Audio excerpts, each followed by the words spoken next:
이는 물과 피로 임하신 이시니 곧 예수 그리스도시라. 물로만 아니요 물과 피로 임하셨고 증언하는 이는 성령이시니 성령은 진리니라. 증언하는 이가 셋이니 성령과 물과 피라. 또한 이 셋은 합하여 하나이니라.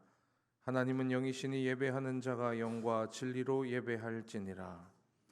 참 좋으신 하나님 아버지, 만세 전부터 구원의 섭리를 세우시고 죄와 사망을 멸하시기 위하여 독생자를 세상에 보내신 성부 하나님께 영광을 돌립니다. 인류의 모든 죄를 속량하시기 위하여 십자가에 달려 물과 피를 다 쏟아주신 성자 예수님께 찬송을 올려드립니다. 이 모든 구원의 진리를 의심 없이 믿게 하셔서 저희로 하여금 거듭나게 하시고 참 생명의 길을 걸어가게 하시는 성령 하나님께 감사드립니다. 거룩하신 삼위일체 하나님, 구원받은 성도들이 온전한 믿음으로 드리는 이 예배를 기쁘게 받아 주시옵소서. 감사드리며 예수 그리스도 이름으로 기원하옵나이다. 아멘. 다 같이 사도신경으로 우리의 신앙을 고백합니다. 나는 전능하신 아버지 하나님, 천지의 창조주를 믿습니다. 나는 그의 유일하신 아들 우리 주 예수 그리스도를 믿습니다. 그는 성령으로 잉태되어 동정녀 마리아에게서 나시고 본디오 빌라도에게 고난을 받아 십자가에 못 박혀 죽으시고 장사된 지 사흘 만에 죽은 자 가운데에서 다시 살아나셨으며 하늘에 오르시어 전능하신 아버지 하나님 우편에 앉아 계시다가 거기로부터 살아있는 자와 죽은 자를 심판하러 오십니다. 나는 성령을 믿으며 거룩한 공교회와 성도의 교제와 죄를 용서받는 것과 몸의 부활과 영생을 믿습니다. 아멘. 이 시간 찬송가 23장 함께 찬양합니다.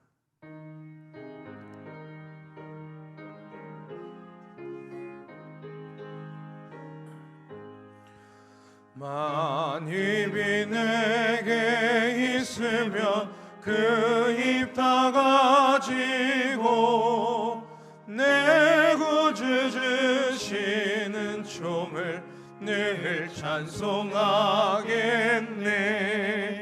내 은혜로신 하나님 날 도와주시고 그 크신 영광 넓혀 다 알게 하소서. 내 주의 귀한 이름이 날 위로하시고 이기의 음악 같으니 잠이락 되도다. 내 죄의 권세 깨뜨려 그 결박 부시고 이 주 한 마음을 비로소 고정케 하셨네.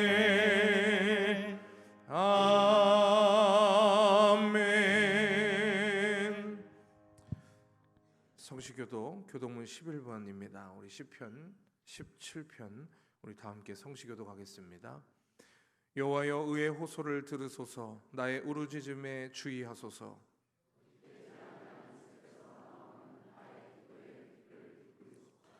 주께서 나를 판단하시며 주의 눈으로 공평함을 살피소서.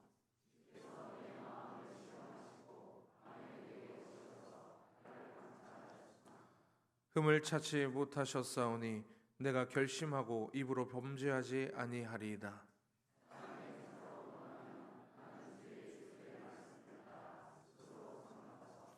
포악한 자의 길을 가지 아니하였사오며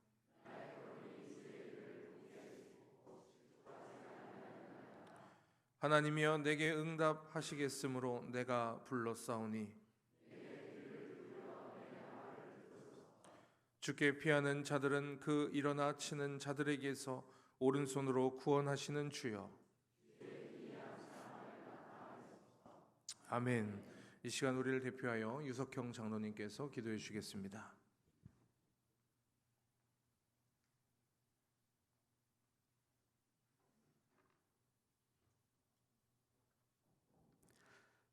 하나님 아버지 감사합니다. 천지 만물을 창조하시고 주관하시는 하나님, 영광과 찬양을 올려드립니다. 전능하신 하나님께서 우리 삶에 개입하시고 심판자 되시며 힘과 능력이 되심을 믿습니다. 오늘도 거룩한 주일을 맞이하여 하나님께 예배드리오니 경배와 찬양을 받으시옵소서. 한 주간 살면서 몸과 마음을 거룩하게 지키지 못하고 나 중심적 삶을 주장하며 어리석게 살아왔음을 고백합니다. 믿노라 하면서도 나의 욕심과 교만과 영적인 나태함으로 하나님의 영광을 가렸습니다. 하나님의 은혜로 얻은 풍성한 삶의 조건들이 내 것인 줄 착각하여 감사와 나눔의 삶을 살지 못하였습니다. 어려운 일 앞에서 하나님의 능력을 의심하며 내 자신이 해결하려는 교만한 마음을 품었습니다. 하나님의 음성을 외면한 채 눈과 귀를 유혹하는 것들을 쫓아 현실의 평안함에 빠져 영적으로 나태함 가운데 있었습니다. 하나님, 우리의 죄를 용서하여 주옵소서. 우리 각 사람의 모든 형편과 속 마음을 아시는 신실하신 하나님께서 두렵고 가난한 우리 마음에도 임하여 주실 줄 믿습니다. 절망 가운데 주의 손을 놓지 않고 주를 찾는 자들에게 반드시 응답하여 주시는 주님, 예배 가운데 선포되는 말씀으로 우리를 새롭게 하여 주옵소서. 사회적으로 만연한 비성경적 가치에 맞서 이 시대의 교회의 사명을 온전히 감당하며 지역사회의 빛과 소금이 되고 다음 세대에게 믿음의 유산을 온전히 전하는 교회 공동체 되게 하여 주옵소서. 주의 몸된 교회를 사랑하여 아무 공로 없이 수고하고 애쓰는 모든 헌신의 마음을 주님께서 받아주시옵고 하늘의 위로와 상급을 내려 주옵소서. 말씀 전하여 주실 위임 목사님 영육간에 강건케 붙잡아 주시고 함께 동역하는 교육자들에게도 사역에 풍성한 열매 맺을 수 있도록 힘과 권능으로 함께하여 주옵소서.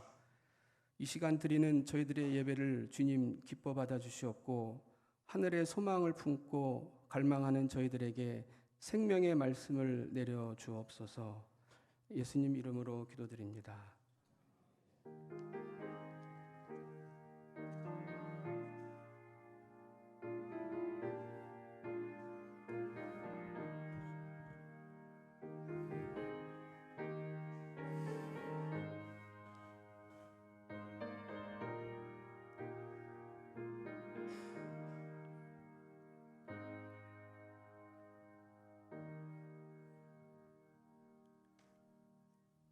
오늘 우리에게 주신 하나님의 말씀은 마태복음 13장 44절 말씀입니다.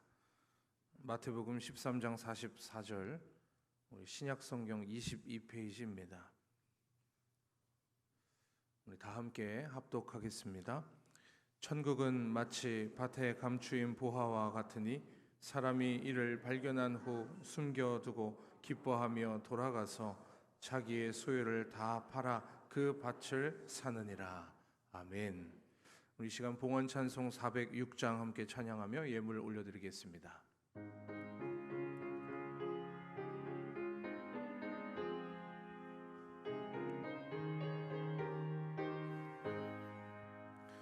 고난 내 영혼 병이 싣고 가풍랑이 얻어 안전한 복음 폭풍까지도 다스리시는 주의 영원한 팔을 지혜 주의 영원하신 팔 함께하사 항상 나를 붙드시니 어느 곳에 가든지 요동하지 않음은 주의 팔을 의지함이라.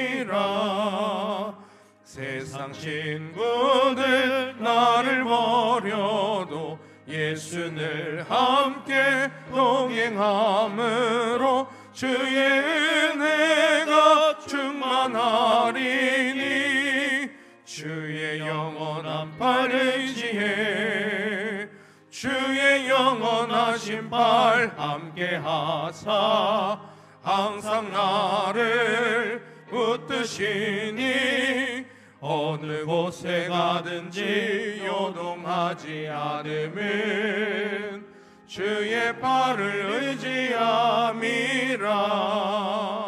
나의 믿음이 연약해져도 미리 예비한 힘을 주시며 위대할 때도 안보하시는 주의 영원한 팔 의지해 주의 영원하신 팔 함께 하사 항상 나를 붙드시니 어느 곳에 가든지 요동하지 않음은 주의 팔을 의지함이라.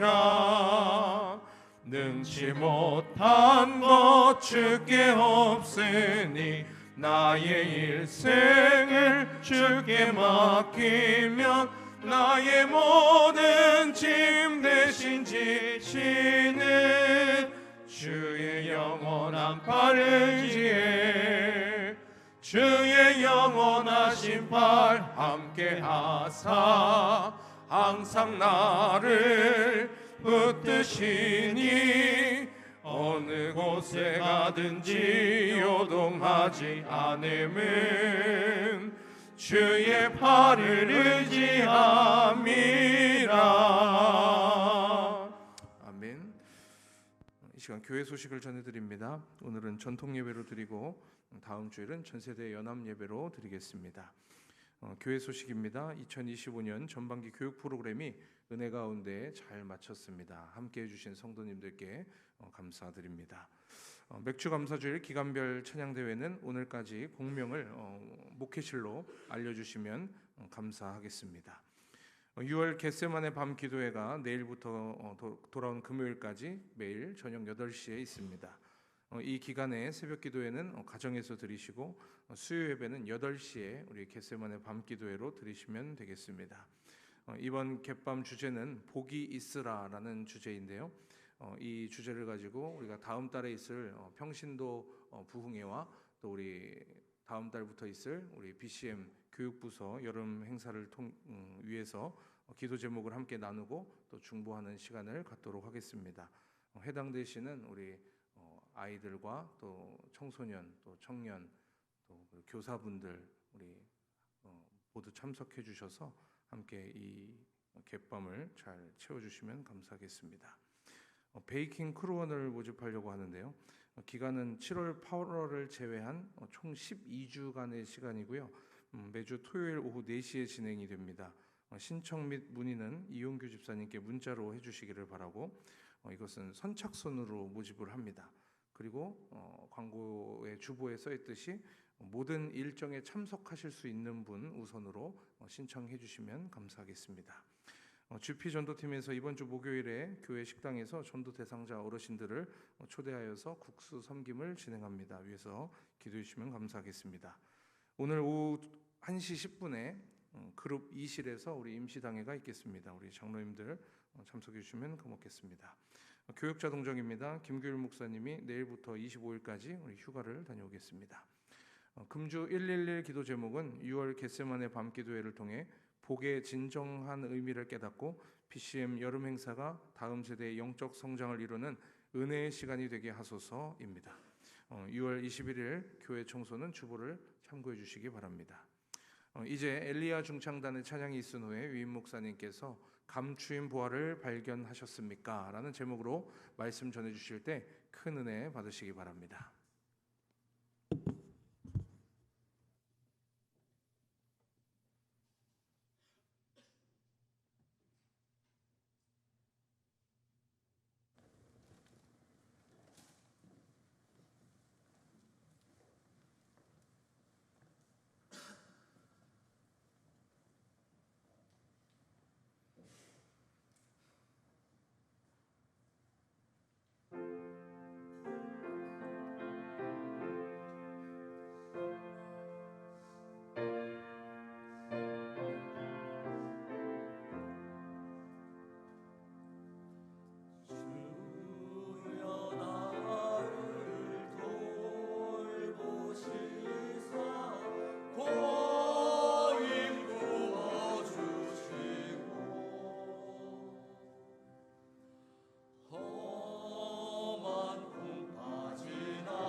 나를 숨겨주소서. 권세 능력 무한하사 모든 시험 이기고 풍랑까지 다스리는 주님 앞에 비오니 주여 나를 돌보시사 고리 품어주시고 험한 풍 빠지나도록 나를 숨겨주소서.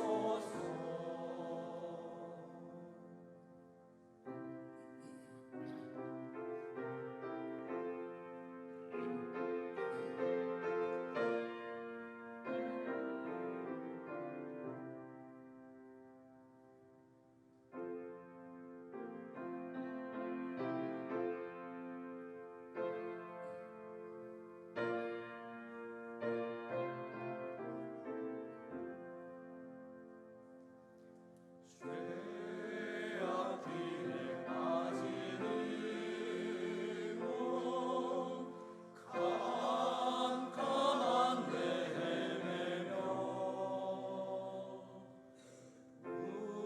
무르짖는 나의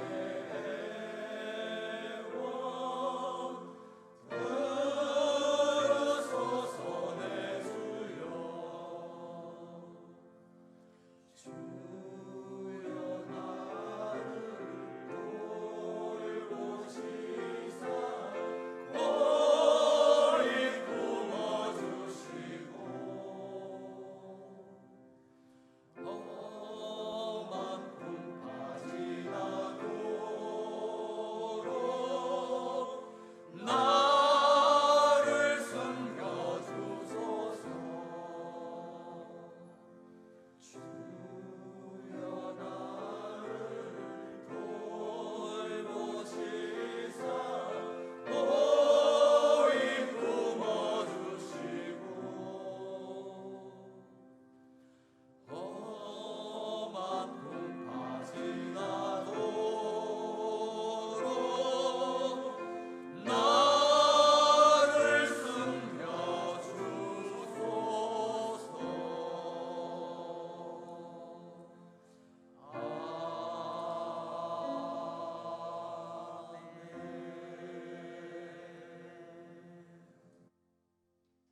아멘.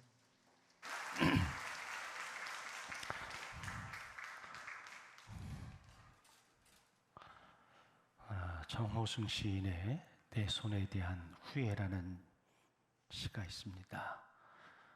이제는 주먹을 펴야 한다. 주먹을 펴지 않으면 아기가 엄마 젖을 만질 수 없듯이 주먹을 펴고 돌아가신 어머니의 젖가슴을 만져야 한다. 더 이상 주먹으로 풀잎을 때리지 말아야 한다. 두 주먹 불끈 쥐고 분노하기보다 두 손을 모으고 기도해야 한다. 가을에 낙엽 한 장 줍지 못하고 지나가는 기차를 향해 손 한 번 흔들지 못하고 거리에 배고픈 개미들을 향해 손가락질만 하고 잠들기 전에 아기의 손 한 번 잡아보지 못해 이제 분노의 주먹을 펴야 한다. 이 시를 읽고 우리 묵상을 했어요. 우리는 주먹을 불끈 쥐고 복수를 다짐하기도 하고 분노에 들끓기도 하고 뭔가 이상한 거에 집착하기도 하고 그래서 정작 소중한 것을 놓치는 경우가 얼마나 많은지 모릅니다. 그리고 내 손에 꼭 쥐고 있는 그것 때문에 여전히 힘들어하고 여전히 마음 상해하고 그래서 천국이 주어졌음에도 천국의 기쁨을 누리지 못하고 사는 분들 참 많이들 계십니다. 그래서 이런 말을 하고 싶지요. 이제는 힘을 빼고 주먹을 펴고 사시기를 주의 이름으로 축원합니다. 정작 지금 내게 있는 소중한 것 다 잃어버리고 나중에 나이 들어서 그때는 힘 빼지 않아도 힘 빠져서 후회한들 아무런 소용이 없습니다.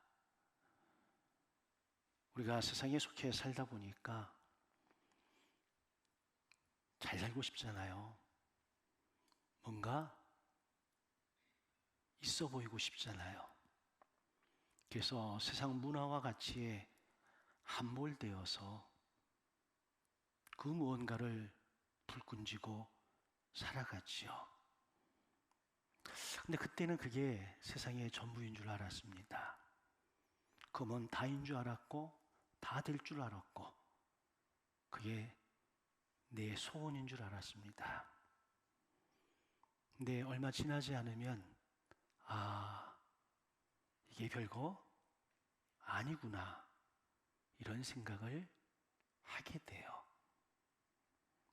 제가 이번 주에 어느 곳에 가서 설교를 하고 거기서 40년 전에 뵀던 어떤 장로님을 뵀습니다. 그때만 해도 정말 잘 나가는 분이었습니다. 우리나라의 대기업은 아니더라도 그래도 중견기업 중에서는 거의 대기업 수준에 있는 회장님이셨고 장로님이셨고 그래서 이름만 대면 알 정도로 그런 분이었습니다. 근데 40년 만에 뵀는데 눈동자에 힘이 하나도 없고 걸음걸이도 이상하고 제 이야기를 해도 눈만 껌뻑껌뻑하고 치매가 오신 거예요. 옆에 수행비서가 따라다니고 가족들이 따라다니고 대여섯 명이 우르르 따라다녀도 그분은 예배 내내 앉아는 있었는데 제가 설교 중에도 보니까 그냥 반응이 없이 앉아만 계세요. 그분을 보면서 생각했습니다. 그분도 여전히 기업을 하고 있고 아들이 그것을 물려받았고 그리고 사실 하나님의 일도 엄청나게 많이 하신 분입니다. 한 해에 전도를 600명 정도 할 정도의 그런 열심도 있었던 분이에요. 근데 나이 앞에는 장사가 없습니다. 그처럼 귀한 사명 잘 감당하시고 나의 달려갈 길 다 마치고 믿음을 지키셨음에도 그 나이 앞에서 그 치매 앞에서 무너져가는 모습을 제가 보면서 참 마음이 무겁기도 하고 아프기도 했습니다. 근데 이게 남의 일이 아닌 거지요. 여러분은 무엇을 손에 꽉 쥐고 살고 계시나요? 내가 이거 아니면 죽겠다라고 생각되어진 그게 뭔가요?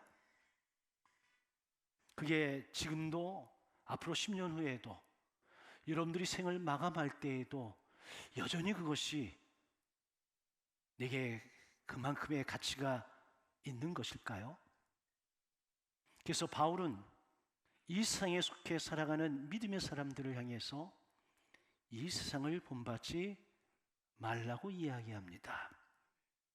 왜? 허망하기 때문입니다. 우리 그리스도인들은 이 세상에 살아가는 사람들이지만 영적인 의미에서는 하나님 나라의 백성입니다. 그래서 이중 국적을 갖고 살아가는 게 그리스도인이에요. 그럼에도 불구하고 우리는 영적인 존재들이기에 예수 그리스도의 복음에 합당한 삶을 살아가야 될 책임과 의무와 사명을 가지고 있습니다.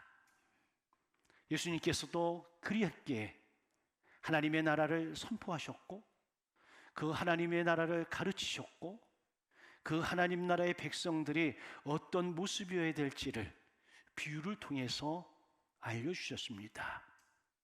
오늘 본문 감추인 보화에 대한 비유는 그 당시 이 이야기를 듣는 청중들에게는 대단히 현실적인 이야기였던 겁니다.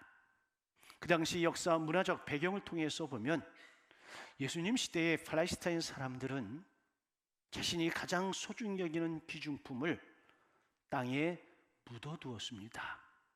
오늘처럼 은행이 있는 것도 아니고 안전금고가 있는 것도 아니었기에 아무도 모르는 자기만이 아는 장소에 땅을 파고 거기에 묻어두고 표시를 해두었습니다.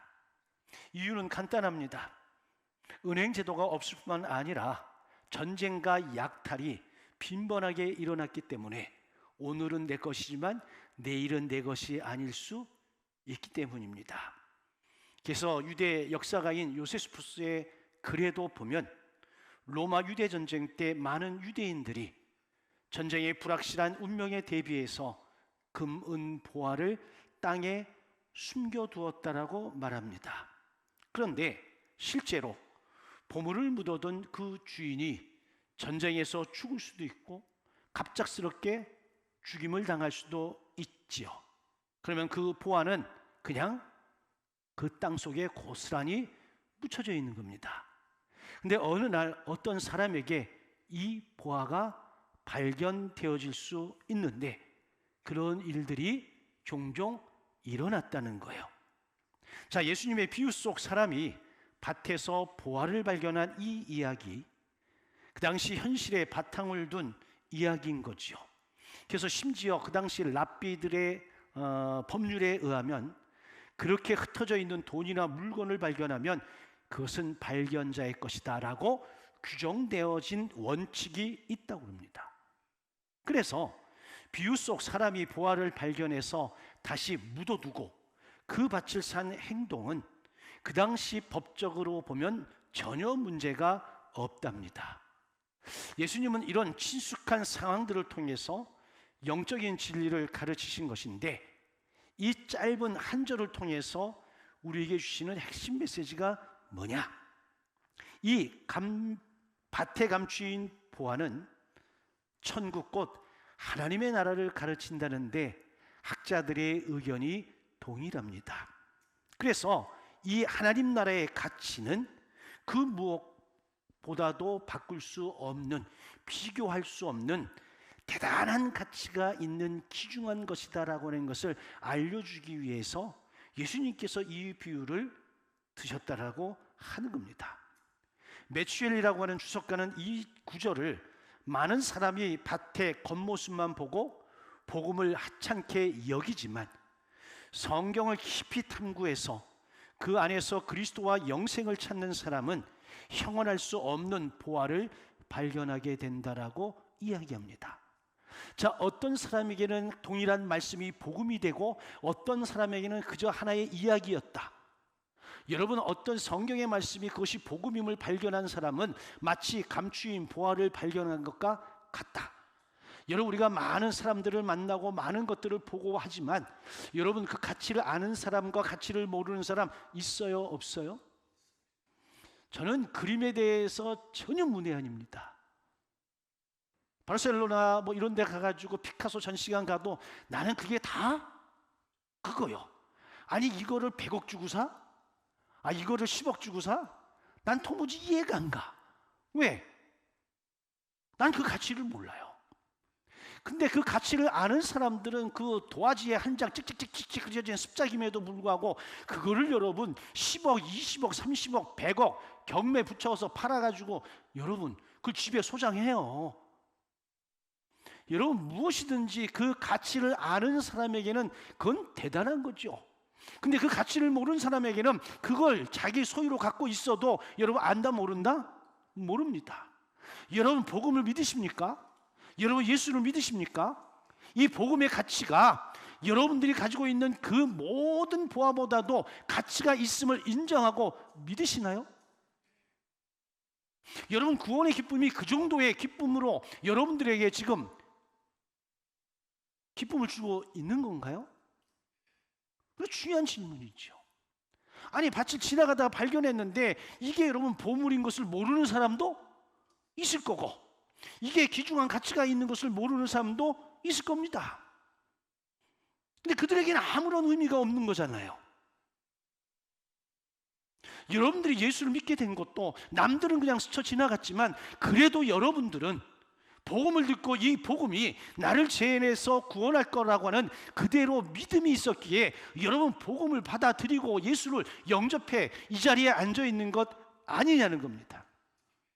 겉으로 볼 때 모든 사람들에게 평범해 보이는 이 복음의 밭 안에서 사실은 상상할 수 없이 귀한 보물이 감춰져 있다는 겁니다. 에베소 1장 3절에 보게 되면 하늘에 속한 신령한 모든 복을 우리는 이미 받았습니다. 이게 뭐예요?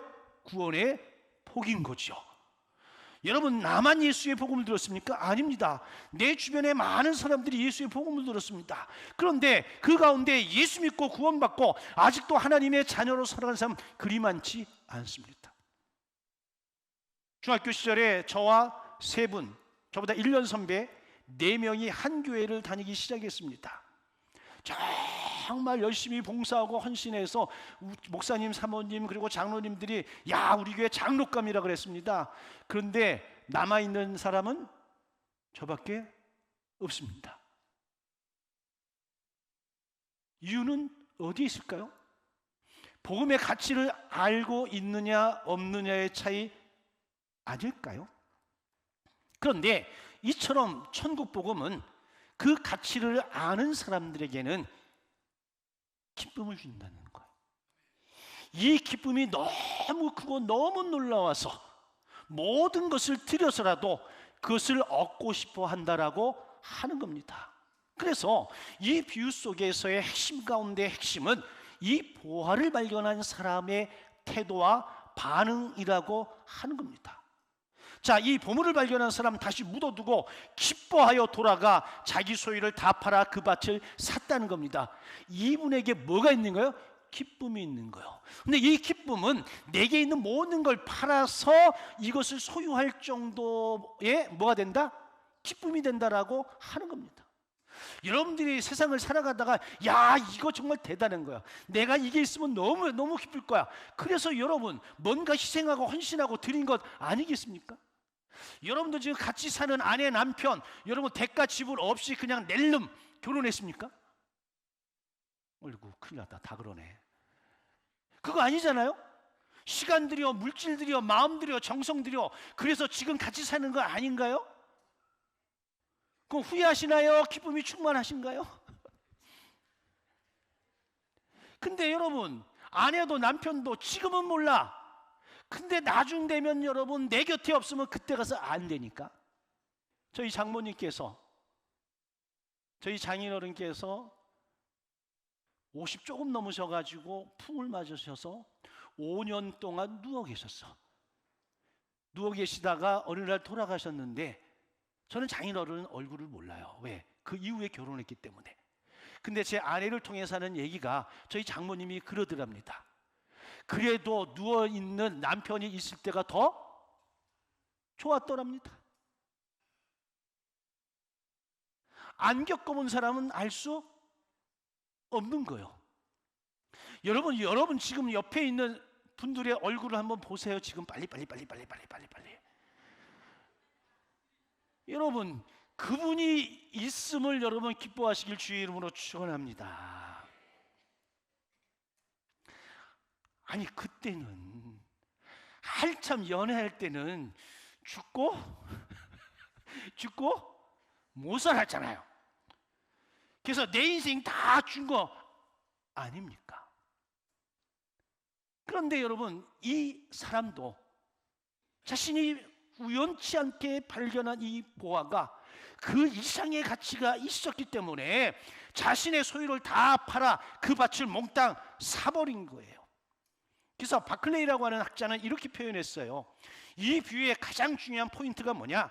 그 발견의 기쁨이 그 사람으로 하여금 자신의 모든 소유를 기꺼이 포기하게 만들었다는 사실이라는 거예요. 이 기쁨을 위해서 내게 있는 모든 것을 포기하고 이것을 가질 정도였다라고 하는 겁니다. 그래서 천국을 발견하고 이 가치를 깨달은 사람에게는 넘치는 충만한 기쁨이 있다. 그리고 이 기쁨 때문에 자신이 가진 건 모두 희생하는 결단을 내릴 수 있다라고 하는 겁니다. 여러분, 예수를 믿어도 여러분 헌신하고 결단하고 결신하는 여러분 모습이 천양지차 아닌가요? 어떤 사람은 대충, 어떤 사람은 중간, 어떤 사람은 하는 둥 마는 둥 하잖아요. 복음의 가치, 구원의 가치, 하나님의 나라의 가치를 아는 사람은 헌신을 해도요 대충 안 한다는 거지. 얼렁설렁 안 한다는 거죠. 정말 내게 있는 모든 것을 내어 던질 정도로 헌신하고 여러분 결단한다라고 하는 거죠. 자, 그렇다면 이 천국 하나님의 나라가 어느 정도의 가치를 가지고 있는 걸까요? 여러분, 이 천국의 가치를 어떤 분이 이렇게 표현했습니다. 인간의 언어나 개념으로 다 담아낼 수 없을 만큼 크다. 다시 말하면 값을 매길 수가 없다. 여러분, 너무 비싸고 너무 가치가 좋은 건 여러분 값을 매겨요, 안 매겨요? 안 매깁니다.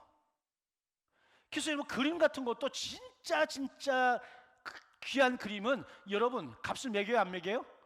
안 매깁니다. 여러분, 예수의 은혜는, 예수 십자가의 사랑은 값을 매길 수가 없는 거예요. 근데 우리가 그 소중함을 모르고 가치를 모르고 여러분 어디 시장에서 산 것처럼 값싼 구원으로 값싼 은혜로 전락시키고 말아버린 것 아닐까요? 그런데 이 구원의 가치와 하나님의 나라의 가치를 아는 사람은 내가 구원받은 이 감격, 이 은혜를 여러분 소홀히 여기지 않는 거예요. 내 생명을 다 들여서 이걸 지켜내는 거죠. 그래서 어거스틴은 이렇게 표현했습니다. 우리의 마음은 주님 안에서 안식하기 전까지 참 평안을 얻지 못합니다 라고 고백을 했는데, 이건 천국 보화인 그리스도만이 우리의 영혼을 만족시킬 수 있는 최고의 가치임을 알았기 때문이라고 볼 수 있는 거예요. 자, 이 엄청난 가치를 발견한 사람의 모습, 여러분 너무 기뻐서 소유를 다 팔아서 그 밭을 샀대요. 내가 지금까지 누리던 모든 것보다 이 보화가 더 가치 있게 여겼기 때문에 주저없이 모든 것 내려놓을 수 있었지요. 여러분, 이렇게 한 장본인이 누구예요? 사도 바울입니다. 무엇이든지 내게 유익하던 것 내가 그리스도를 위해 다 해로 여길 뿐더러 내 주 그리스도 예수라는 지식이 가장 고상함을 인해 내가 그 모든 것들을 배설물로 여김은 그리스도를 얻고, 여러분 그리스도를 만나보니까 그리스도가 내 인생의 최고의 가치요, 최고의 선물이요. 그래서 그동안 가치 있게 여겼던 거 다 내려놓고 버리고 예수 그리스도를 택한 거예요. 그래서 내가 예수 그리스도를 얻은 거예요. 그래서 그 이후로 사도 바울의 입에서 끊이지 않는 이야기가 뭐예요? 나는 그리스도 예수 안에서 항상 기뻐한다. 빌립보서에 기뻐한다는 표현이 17번, 18번 등장합니다. 동사, 명사 다 합치면 18번인데, 아니 감옥에 갇혀 있으면서 매를 맞으면서도 여러분 굶어가면서도 그는 그리스도 예수 안에 있어서 뭐하다고요? 기뻐하다는 거예요. 왜? 구원의 가치를 알았기 때문에, 복음의 능력의 가치를 알았기 때문에, 하나님의 나라의 가치를 알았기 때문에 여러분 그렇게 고백할 수 있었던 거예요. 그래서 마틴 루이드 존스 목사님은 바울의 이 고백을 가리켜서 참된 그리스도인이 무엇인지에 대해 가장 웅변적으로 말해주는 대목 가운데 하나라고 이야기합니다. 여러분, 참된 그리스도인은 예수 그리스도를 얻음이 내 인생에 가장 가치 있고 가장 축복 있는 일임을 알 수 있다라고 하는 겁니다. 그래서 예수님께서 우리에게 말씀하시죠. 먼저 하나님의 나라와 의를 구하라. 나머지 것들은 여러분 그 다음 추후에 내게 주어지는 것들 뿐이에요. 프랑스 말에 앵프라맹스라고 하는 단어가 있어요. 제가 이영 씨의 책을 읽다가 이 부분을 읽게 되어졌습니다. 이 앵프라맹스라고 하는 이 프랑스어 요게 단어의 의미가 뭐냐면 눈에 보이지 않는 미세한 막이래. 눈에 보이지 않는데 뭐가 막이 있다는 거예요. 그런데 마르셀 쥐생이라고 하는 이 미술가가 이 작품을 이야기하고 작품을 설명하고 평가하는 과정 속에서 뭐라고 이야기하냐면 이 작품이 위대한 것은 아주 미세한 차이가 있기 때문이다. 이게 앵프라맹스예요. 근데 이 미세한 차이가 그때는 미세해서 눈에 보이지 않을 정도인데 이가 시간이 흐르고 정성이 쏟아가면서 나중에는 여러분 엄청난 간극 차이를 만들어냈다라고 하는 거거든요. 여러분 예를 들어서 음식점을 하는데 아니 저 집이나 내 집이나 여러분 아니 진짜 떡볶이집 뭐 참 진짜 떡볶이집 진짜 떡볶이집 순원조 떡볶이집 근데 맛이 다 같아요? 달라요? 그럼 여러분 맛있는 집과 맛없는 집과 맛있는 집까죠? 아니 똑같이 했는데 그래도 뭔가 그래도 뭔가 다른 게 있죠. 근데 그게 대단한 게 아니더라니까. 따지고 들어가면 굉장히 눈에 보이지 않는 미세한 막이야. 근데 이게 결국은 그 차이의 본질이라는 거예요. 이게 엄청난 차이를 만들어냈다라고 하는 겁니다. 여러분 무엇을 했든 문전성시를 이루는 데는 그만한 이유가 있죠. 여러분 손맛이라는 거 똑같은 재료를 가지고 똑같은 시간에 똑같은 장소에서 비비고 묻히고 하는데 이상하게 어떤 사람이 묻힌 거는 맛이 없는데 어떤 사람이 묻힌 건 맛이 있어. 이걸 우리가 뭐라 그래요? 손맛이라 그러잖아. 이게 앵프라맹스야. 여러분 사도 바울이 사도 바울 될 수 있는 보통 그리스도인과 달리 참된 그리스도 될 수 있는 이 앵프라맹스가 뭔지 압니까? 남들도 다 예수를 만났지만 사도 바울처럼 예수를 만나고 자신을 전적으로 헌신한 사람은 없죠. 이게 앵프라맹스야. 저와 여러분들에게 이런 앵프라맹스가 있기를 주의 이름으로 간절히 축원합니다. 니나 내가 다 똑같은데 안 똑같습니다. 똑같아 보이지만 뭔가 그 사람에게는 나하고 다른 뭔가가 있죠. 그렇다면 우리 자신에게는 없을까요? 우리 자신에게도 남과 다른 나만의 앵프라맹스가 있어요. 사람은 저마다의 보화, 보석이 있습니다. 어떤 이는 돈이, 어떤 이는 명예가, 어떤 이는 권력이, 어떤 이는 지식이, 어떤 이는 건강이 이걸 인생의 목표로 삼습니다. 근데 이 땅의 대부분의 사람들은 가짜를 진짜인 줄 착각하고 살아가는 거예요. 하나님의 나라, 하나님의 나라의 구원, 복음 이게 진정한 가치인데 이 가치를 모르고 다른 가짜가 진짜인 줄 알고 평생을 힘들여 사는 거예요. 근데 사도 바울은 발견한 거예요. 예수 그리스도가 진정한 보석이요, 보화요, 가치 있는 것이라고. 여러분, 이 예수를 믿으시길 주의 이름으로 축원합니다. 여러분이 예수를 모시는 순간 지금과 영원에 걸쳐 참된 행복 누리게 될 줄로 믿습니다. 여러분 세상의 금이나 은 제값보다 더 큰 대가를 치를 수도 있지만 이 참된 진주이신 예수 그리스도는 그 어떠한 대가를 치러도 도무지 아깝지 않은 거예요. 예수님 뭐라고 말씀하십니까? 사람이 만일 온 천하를 얻고도 자기 목숨을 잃으면 무엇이 유익하겠느냐? 이 질문은 세상의 온갖 보화를 다 가진들 영혼을 잃으면 아무 소용이 없다는 거예요. 그래서 주님이 또 말씀하십니다. 썩어 없어질 양식을 위해 일하지 말고 영생하도록 있는 양식을 위해 뭐하라? 일하라는 거예요. 아멘입니까? 여러분들이 세상을 향해 열심을 내는 것 그 이상으로 하나님의 나라를 위해서 열심을 내라는 거. 왜? 여기에 영생이 있고 여기에 영원한 가치가 있기 때문에 그렇습니다. 그런데 이 영원한 가치에 눈뜨지 못하면 여러분 썩어 없어질 것에 매달려 살다가 어느 순간 가면 후회와 어느 순간에 가면 원망과 불평 한탄밖에 남지 않는다라고 하는 겁니다. 그래서 사도 바울이 위의 것을 생각하고 땅의 것을 생각하지 말라고 권면을 하는 겁니다. 날마다 하나님의 나라의 가치를 분별하고 영원한 가치를 택하는 지혜가 저와 여러분들에게 있어지기를 주의 이름으로 간절히 축원합니다. 자, 그런데 이 사람은 이 부활을 발견하는 순간 놀라운 기쁨에 휩싸였습니다. 개역 한글에는 좋아했다라고, 개역 개정에는 기뻐했다라고 표현을 합니다. 뭐 좋아했든 기뻐했든 자신이 누릴 수 있는 가장 최고의 기쁨, 최고의 좋아함이에요. 이걸 위해서 내게 있는 소유를 다 내놓을 정도의 가치가 있다라고 하는 겁니다.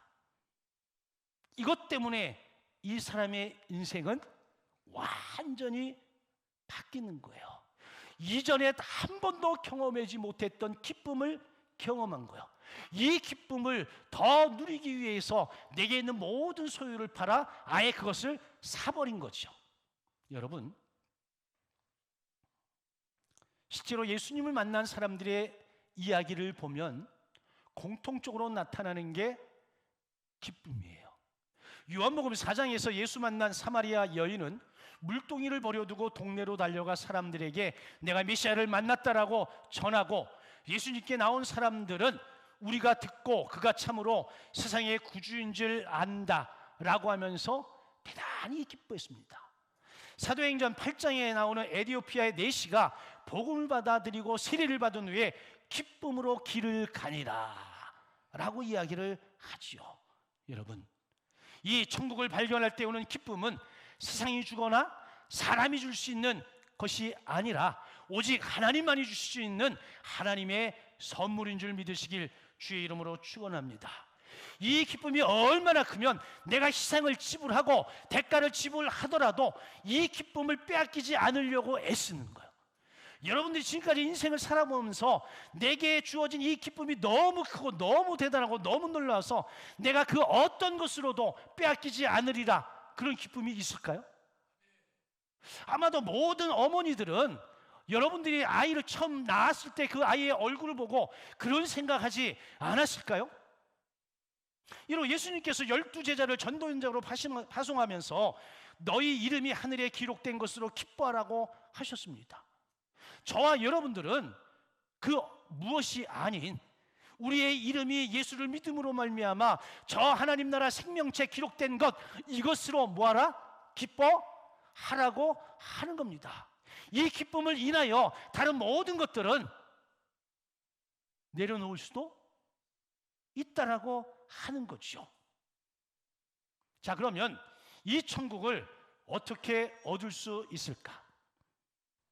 오늘 본문에 나오는 사람은 자신의 소유를 다 팔아 밭을 샀대. 여러분 다 파실래요? 여러분들의 소유를 다 팔아서 사셔야 되는데 어떡하죠? 큰일 났네. 근데 요 말을 오해하면 안 돼요. 여러분, 천국은 돈으로 살 수 있는 게 아니에요. 우리 어렸을 때 천국은 돈으로도 못 가요. 무슨 나라? 하나님 나라. 힘으로도 못 가요? 하나님 나라. 뭐로 가요? 믿음으로 가요. 그런데 여러분, 믿음으로 가기 위해서 우리는 포기해야 될 게 있어요. 믿음이란 건 단순히 믿어 이게 아니라 내가 그것을 믿기 위해서 내게 있는 것을 포기할 줄 알아야 되는 거예요. 아멘입니까? 여러분은 예수를 믿기 위해서 뭘 포기하셨습니까? 여러분들이 예수를 믿기 위해서 지금 뭘 포기하고 살아가십니까? 나는 아무것도 포기하지 않았다. 여러분, 생각 좀 해봐야 될 것 아닐까요? 우리는 이 구원을 얻기 위해 값을 지불할 수는 없지만 그럼에도 불구하고 이 구원을 얻기 위해 많은 것을 포기해야 될 줄로 믿습니다. 예수님께서 부자 청년이 찾아왔을 때에 가서 내 재물을 다 팔아 가난한 자들에게 주라, 그리고 와서 나를 따르라. 이 청년은 영생에 대한 관심은 있었습니다. 예수님께서 가르쳐 주셨습니다. 근데 근심하며 떠나버렸습니다. 왜? 영생은 갖고 싶은데 내 손에 들고 있는 거를 포기하고 싶은 마음은 요만큼도 없었기 때문입니다. 그래서 복음전도자 블리그라 목사님이 이런 이야기를 했습니다. 구원 혹 제사함은 공짜지만 내가 그리스도의 제자가 된다는 데에는 우리의 모든 것이 든다. 다시 말하면 내가 나 스스로를 포기하지 않으면, 내려놓지 않으면 우리는 그리스도 예수의 제자가 될 수가 없다. 내가 아직도 나의 왕으로 내 주인 노릇을 하고 있다면 우리는 여러분 이 천국의 기쁨을 누릴 수가 없습니다. 내 왕이 예수 그리스도여야 되는데 저와 여러분들의 왕이 예수 그리스도 맞으실까요? 답이 없네. 여러분들의 왕이 예수 그리스도 맞습니까? 우리 왕에게는 아무 그거 없이 그냥 드리는 거 아닌가요? 왜? 왕이 다 책임져 주기 때문 아니겠어요? 여러분, 예수님을 믿는 것은 공짜 선물을 받는 일이지만 우리가 참된 믿음으로 주님을 따르는 삶은 때로는 우리의 삶 전체를 드리는 헌신을 요구하기 때문에 그렇습니다. 이제는 내가 내 주인이 아닌, 이제는 하나님이 나의 주인 되어지기를 주의 이름으로 간절히 축원합니다. 예수님을 나의 왕으로 모시고 그 왕 앞에 순복하며 믿음으로 따라가는 우리 모두가 되길 주의 이름으로 축원합니다. 그래서 오늘 여러분들에게 이렇게 이야기합니다. 나는 지금 예수님께 나의 삶을 항복하기를 원하는가? 우리가 기도해야 할 때만 주여 두 손 들고 나갑니다, 이게 아니라 삶의 현장 속에서 내 의지와 내 생각을 다 하나님 앞에 굴복시키고 주님을 따르겠나라고 우리가 항복을 허락할 수 있겠느냐라고 하는 거예요. 때로는 주님을 위해서 어려움을 당할 수도 있는데 그때도 내가 그 고난과 어려움을 다 감당하면서 주님을 나의 왕으로 모시고 살아갈 수 있느냐라고 우리에게 질문하는데 여러분 어떻게 답변하실까요? 여러분들이 한 주간 동안 기도하시면서 내가 얻은 이 천국의 놀라운 기쁨을 영원히 만끽하고 누리기 위해서 내가 지불할 대가가 뭔가를 고민하고 생각하면서 주님 앞에 나아가는 우리 모두가 되어지길 주님의 이름으로 간절히 축원합니다. 아멘.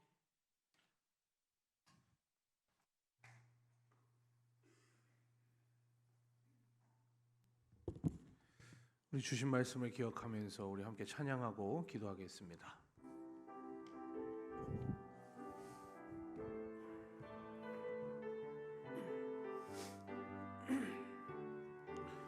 천국은 마치 밭에 감추인 보화 땅속에 묻힌 아무도 모르는 보석 천국은 마치 밭에 감추인 보화 땅속에 묻힌 아무도 모르는 보석이라네.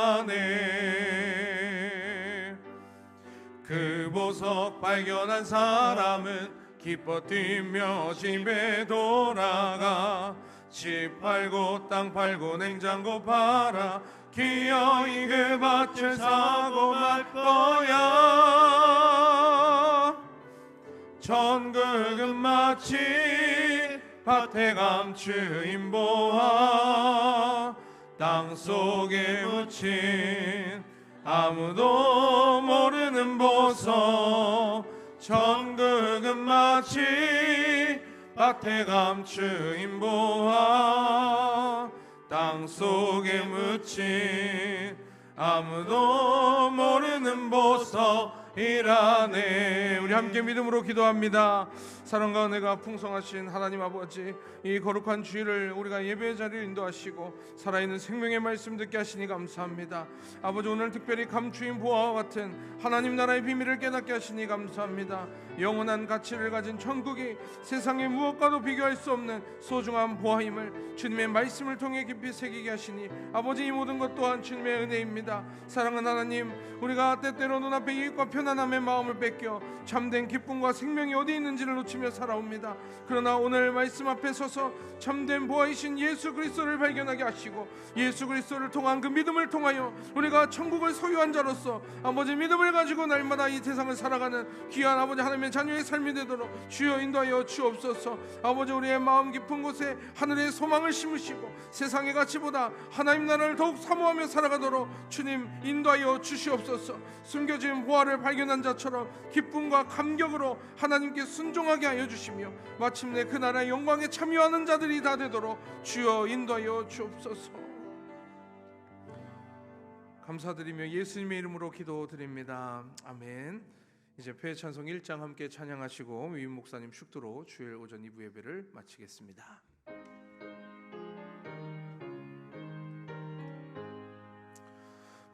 만복의 근원 하나님, 온 백성 찬송 드리고 저 천사여 찬송하세.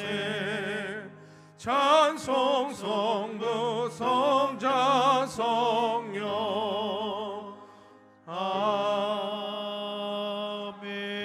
아멘. 예수 그리스도를 아는 지식이 가장 고상함을 고백했던 바울처럼 이 자리에 있는 우리 모두도 주님이 나를 찾아오시고 나를 만나주시고 나를 구원하심에 감사를 드립니다. 이 세상을 살아갈 때에 이 세상의 가치보다 하나님의 나라의 가치를 알고 예수 그리스도를 나의 왕으로 모시고 살아가는 우리 모두 되게 하여 주시옵소서. 이 시간 하나님 앞에 우리의 마음과 뜻과 정성을 담아 준비한 예물을 올려드리오니 하나님 받아주시고 우리에게 더 큰 은혜와 은총을 허락하여 주시옵소서. 내 삶의 이 여정이 나의 것이 아닌 하나님의 것임을 알게 하시고 내가 지금 누리는 모든 것들이 당연한 것이 아닌 하나님의 은혜임을 감사할 줄 알고 살아가기에 오늘도 빈손 들지 아니하고 하나님께 준비한 예물을 정성껏 하나님께 올려드렸사오니 하나님 받으시고 우리에게 더 큰 은혜와 복을 내려 주옵소서. 이제는 우리 주 예수 그리스도의 크신 은혜와 하나님 아버지의 극진하신 사랑하심과 성령님의 감화감동 보호 인도하심이 오늘 이 예배에 참여한 우리 모든 믿음의 가족들 머리 위에 이제로부터 영원토록 함께 하시기를 간절히 축원하옵나이다. 아멘.